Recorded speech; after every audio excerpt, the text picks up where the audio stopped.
Necesito su ayuda. Tengo que consultarle un terrible problema. Se trata de mi marido. Cada vez tiene peor carácter y nuestra casa está empezando a ser un verdadero infierno. Está siempre irritado y se pasa días enteros sin dirigirme la palabra. Tiene accesos de terrible cólera.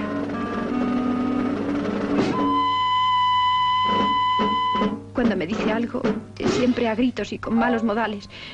Nunca me besa cuando sale de casa. Bueno, no me digas más. ¿Has pensado que tu marido trabaja muchas horas diarias y tiene derecho, cuando llega a su hogar, a encontrar un agradable recibimiento?